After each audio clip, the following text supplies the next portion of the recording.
Hello, happy stampers. This is Kate with Kate's Paper Creations. I am a Stampin' Up! Demonstrator in Washington State on the beautiful Olympic Peninsula in the lovely town of Sequim. So I'm glad you've joined me today for my Simply Beautiful, Beautiful Cards Simply Made, hashtag Simple Stamping video and blog for this week. So let me share with you what I am going to be doing today. I've made 2 cards, both of them just ink, stamps, and paper, but with a little bit of a twist. So you have to stay tuned because there's some tips I want to share with you that you might not have thought to try before. So let me share with you. I am using the Whimsical Trees stamp set, and this is the little stamp I'm going to be using for the trees. I'm using Joyful Life stamp set for this season's greetings. And I am using one of the Layering Circles dies, the one that is 2 3/8 or 2 7/8. I forget which. Let's find out here so I get to the right measurement. Turn my ruler around so I can read it. Yeah, it's 2 3/8. They're one of the 2 3/8 inch circle dies. Okay, so that's what I'm going to be using. I'm also going to be using the Evening Evergreen, Daffodil Delight, Mango Melody, and Melon Mambo ink pads. For some other coloring that I'm going to be doing, I have the Melon Mambo Light, Dark Pumpkin Pie, and Light Mango Melody blends pens. I'm also going to be using some Wink of Stella eventually. And let's get started. Oh, and I'm using masks that are in both. One is in the annual catalog. That is this one, and it's Basic Patterns Masks. And this one is from the new one that's in the current mini, and it's Adorning Designs. And there's 4 masks in each set that you buy, and I've just chosen to use one from each. Okay, square one. I have cut basic white regular cardstock 4 by 5 1/4. I also cut a piece of regular copy paper, 20-pound copy paper. I cut it the full size of a card, 4 1/4 by 5 1/2, and I used that 2 3/8 inch circle punch, and I cut a circle out of the center. And I'm saving both pieces, and you'll see why in just a moment. Then I don't know if you have ever thought of this, but when I am making things with a lot of ink, I have a tendency to, especially using these stencils, this is what they look like. It's hard for me to hold them down and keep them in place and not let them move. So this is what my little brain thought of. I'm going to bring in my Stamparatus. I've put a piece of the Stamparatus grid paper down. You could use your regular grid paper and just cut it to fit, or just a piece of copy paper and cut it to fit, whatever. Doesn't have to be this stuff, but that's what I have. And I put that down to keep the plate clean. And then I am going to place my card front, my art piece on here, and I'm going to use the grid marks to keep it square. And I actually put some removable adhesive on the back of this just to help hold it in place once I get it there. So I'm going to just get it lined up. This is especially helpful when you've got a design that has a definite line to it that you want to keep lined up and you don't want it to get all smeared all over. So then I am going to put this on, and this is going to mask the center so that you get this plain center where we're going to stamp the trees. And I'm just trying to center it side to side, top to bottom, and close is good enough. It doesn't have to be perfect. So truly it is up to you how perfectionistic you want to be. So now that's on there. Now I am going to place my mask, and I am going to hold the mask because this is already nice and solid. I'm going to put this on here and get my mask lined up to one of the grid lines as well. And then I am going to get this magnet loose. Those things are so strong. And let's see, I think just kind of get an idea of where I want it to be. Make sure I'm square with the mat, and then I'm going to put these magnets on, and that is going to wonderfully hold my stencil in place. Okay, then I'm going to bring in a blending brush, get one here, and I'm going to use the Evening Evergreen for this particular card. And I'm going to keep it kind of light in color. So I'm going to ink up my brush, stamp it off a little bit, and then come in and just do this. And you can see I don't even have to hold it in place. Isn't that wonderful? I go, oh, what a neat idea. Now you may have already thought of this. I don't know, but I sure didn't. It's new to me. So I thought, well, it's new to me, might be new to somebody else. So I am sharing. And you can tell me what you think. I got to make sure I get all the edges. You can see through the stencil where you're at. You want to make sure you get all the edges of your card. I think I've pretty well got it. You might get some ink on your magnets. That's okay. It'll wipe off. I think I've got it as good as I need it to be.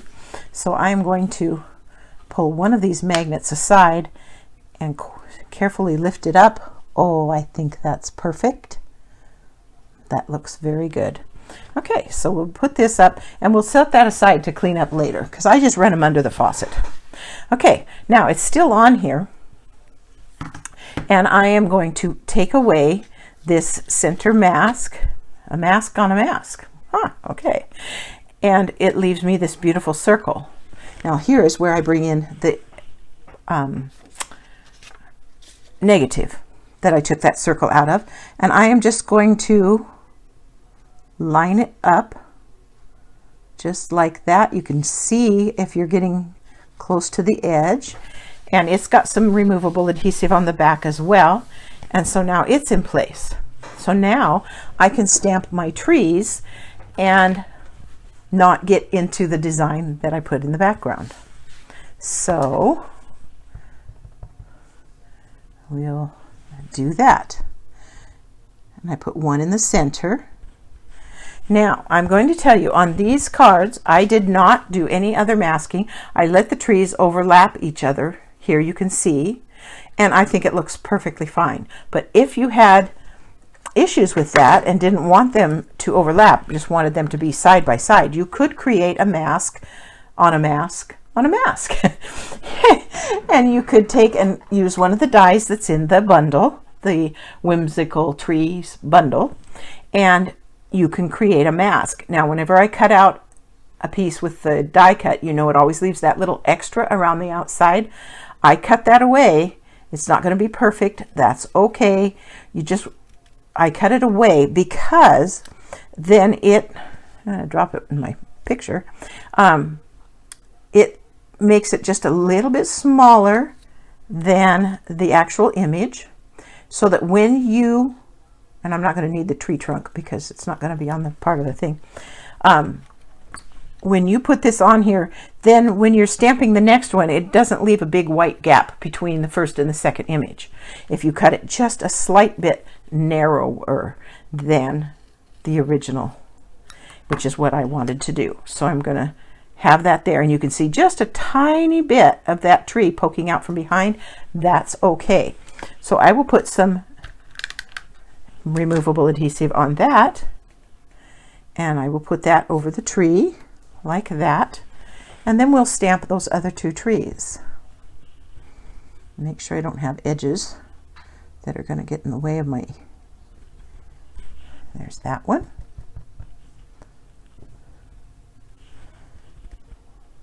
And I just went just slightly higher with the side ones than I did with the others.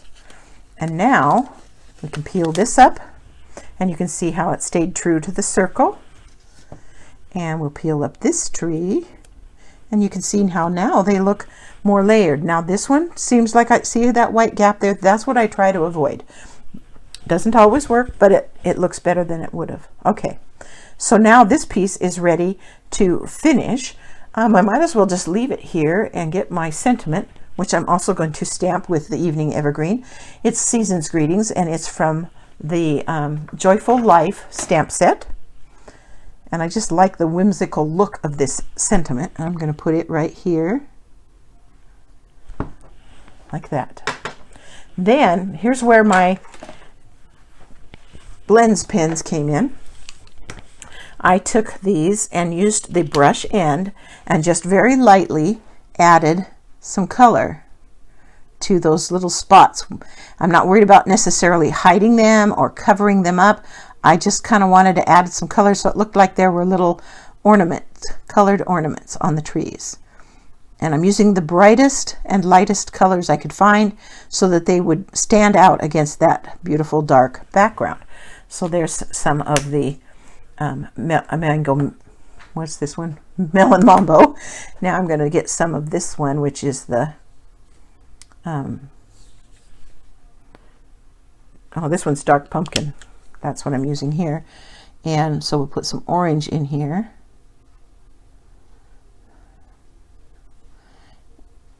And you don't have to do every dot either. It's just getting a sprinkling of color that you can add to the trees. Don't worry about them being perfect little dots. They don't have to be. This one is the Mango Melody Light. And so then we get some yellow baubles in here. And I'm just kind of using the dots as a guide as to where I want to put these, but it's not. You can put them in other places too. And so there's just a little touch of color in those lovely little trees. So cute. And then I took the Wink of Stella and made sure I had some Winky in there. Don't want to get too much because you don't want it to puddle. But then you can take it and just very lightly touch those dots with the tip of your Wink of Stella pen. Don't press too hard. And then you can add just a little bit of sparkle to those colored dots, and it just adds so much to this card to have just a tiny bit of sparkle. So here we go. Doesn't take very long. Just like that.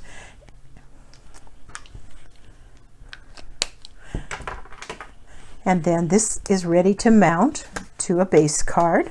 So we'll set that aside for a minute because I'm going to do 2 of them for you today. Since this is a simple card and I don't really have a Steppin' Up sample for you today, I just have this wonderful trick that you can do with the Stamparatus to hold your stencil in place, and you don't end up with too green of a finger. This is from earlier before I started using the Stamparatus. I am mounting this on a piece of mint macaron. It's a standard A2 greeting heart card, 5.5 by 8.5, scored at 4 1/4. And I'm going to make this a top fold. And so this is going to get attached just flat to the front of the card with Stamp and Seal.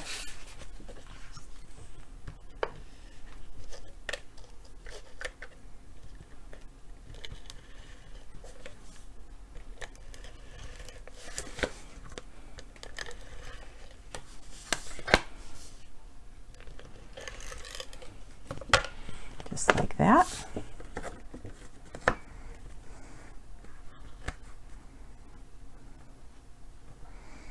Get my piece all lined up there. And there's that card. Just a very beautiful, simple, but beautiful card. Okay, let's do another one just for the fun of it. We're going to bring back that Stamparatus. I'm going to do that again. Got a piece of cardstock, just basic white regular. Again, it's 4 by 5 1/4.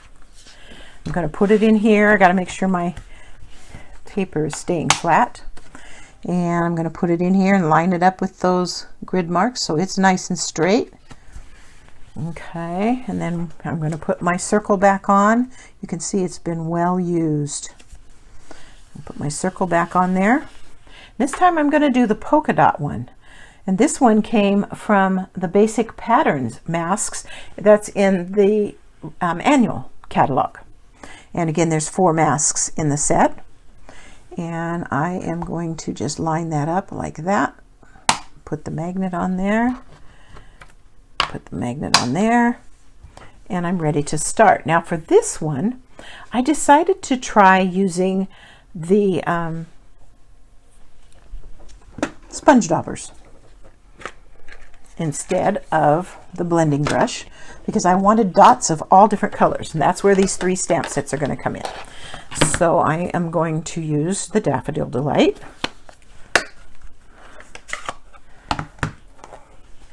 Mango Melody, it's already been popped, and Melon Mambo. Okay, let's see. This is how I store my sponge daubers. I got this, it's in the fishing department at Walmart. It cost me like $5, and they stand up in there. They do touch the lid just a little bit, as you can see, but it works. And then I just created on my printer a cheat sheet so I'd know what colors they were. And it works really great because then I don't have to keep track. I've got one for the 4 main colors, and then I've got one more box for the in colors and the neutrals. And so this one is my Daffodil Delight, which is this one. And then I have the, make sure I'm doing this, Mango Melody, which is this one. And then this last one, which is the Melon Mambo, which is this one.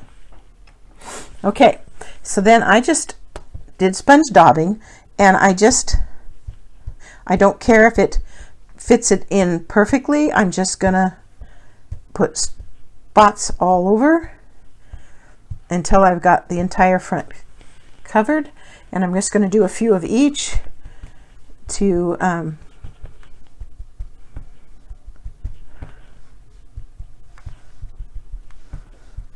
and the colors will end up overlapping each other a little bit, and that's okay. That's enough of that color. Let's go to the Daffodil Delight.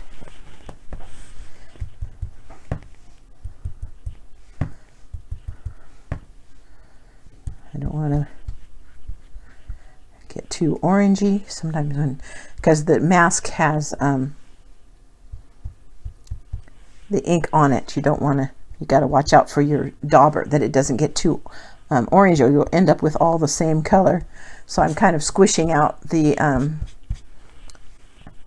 color it's picking up from the mask. You could clean it between each one, but well, I don't think that would work. No, because you'd have to pull it up, and you can't do that. You've got to keep it where it's at. So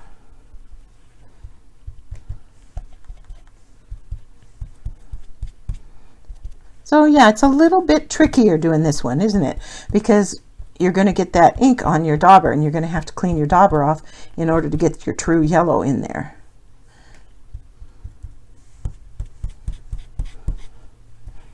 I mean, that's one juicy dauber.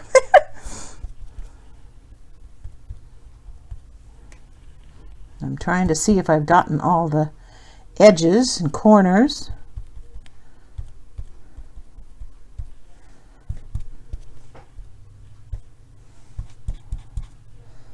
So it's looking pretty good. I think I need some more over here. Got that orange in there again.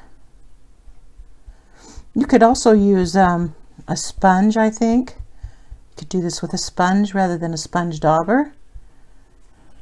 And that spot needs a little bit. There's some here that need a little bit. I think that's going to do it. So anyway, that's just an experiment. You get to see how it works.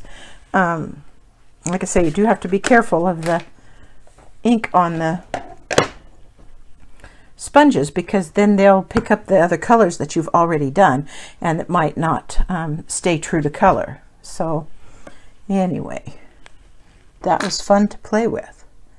Daffodil Delight, and Mango Melody. We're done with those. I can put those away. Let's close these up. Get them out of the way. And then I'm going to pick up this mask and we're going to see what we've got. Oh, I'm liking it. It looks good. I'm going to set that aside to clean up later. And we'll peel up the circle from the middle. And there's our lovely little polka dots.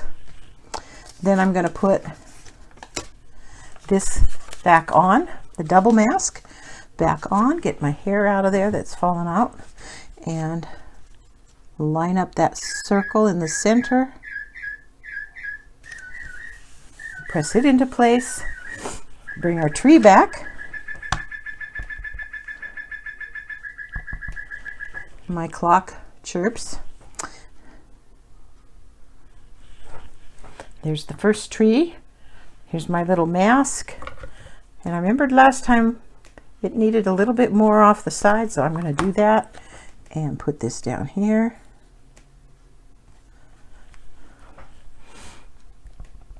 And tree number 2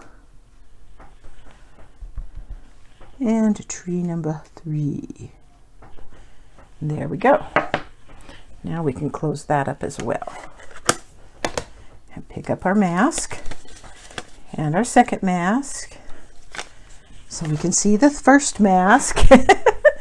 And there it is. There's the tree. And again, I'm just going to do the some dots for some color on our trees. I just put a few of them in there. Like I said, I'm not trying very hard to stay with the things, the dots that are on the tree, but that gives you a good guide to follow. There's the daffodil. Here comes the pumpkin. And I'm not worried about the size of the dots. It's okay if they're bigger or smaller. They don't have to be uniform. They just look cute on here. And they give those trees a more Christmassy look. There's the pumpkin, and here comes the mango or whatever. Melon mambo. Okay. Whoopsie. Hey, let's put some pink ones in here.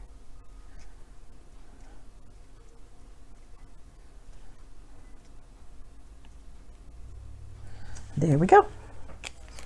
And then that wonderful wink of Stella. Where is it? There it is. And we'll wink some of these.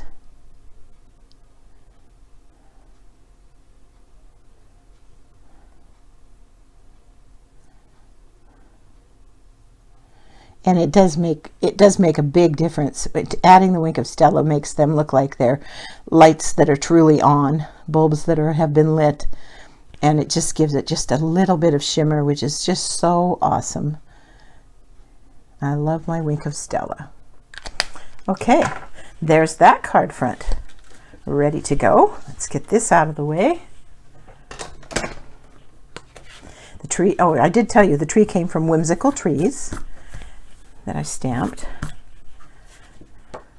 And this one I am going to mount, and oh, and for all of these I did cut another second piece of basic white for the inside of the card, so that there's a place to set a greeting. You could put another one of these trees on the inside and put the little lights on it and wink of Stella it, and it would look really cute on the inside. And I probably will do that. But we're keeping it simple today. Like I said, beautiful cards, simply made.